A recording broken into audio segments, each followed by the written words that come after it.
RJ, I'm single. And from what I heard, wala kang commitment. RJ, this is fate. Pinagdagpo tayo na parehong malaya. Bakit hindi natin dugtungan kung ano yung meron tayo? Remember what you said last night? That everyone deserves to love and be loved.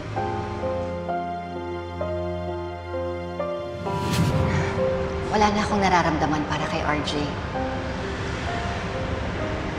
Wala nang namamagitan sa aming dalawa. You're right, Claire. Everyone deserves a chance to be loved, including us. Does that mean... Let's make it work this time.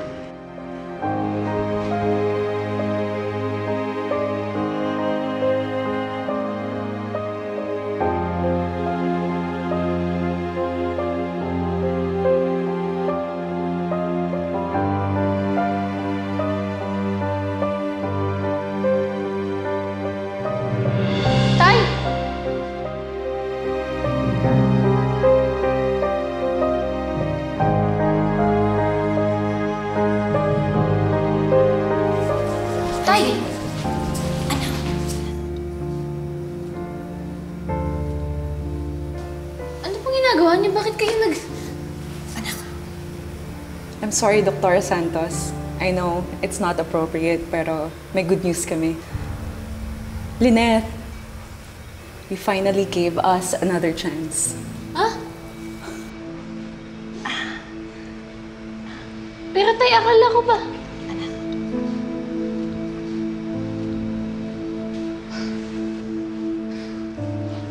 Annalyn! Annalyn!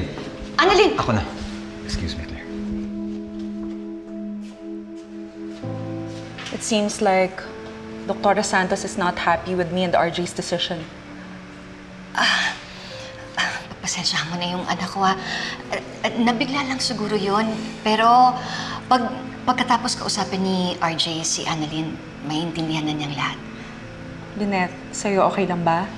Diba, the last time we talked, I asked you if you have feelings for him and sabi mo wala. Hindi naman nagbago yun, diba? Ay, hindi. The feelings is still the same.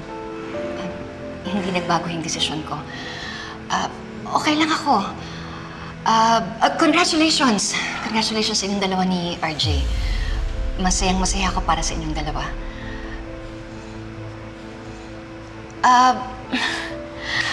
Ang galing, no? Kasi, diba, childhood sweethearts kayo. Tapos, nagkahiwalay kayo. Tapos, ngayon, nakita kayo ulit, tapos nagkabalikan kayo. Ang galing. Siguro talagang kayo ang para sa isa't isa. Congratulations ulit. Lynette.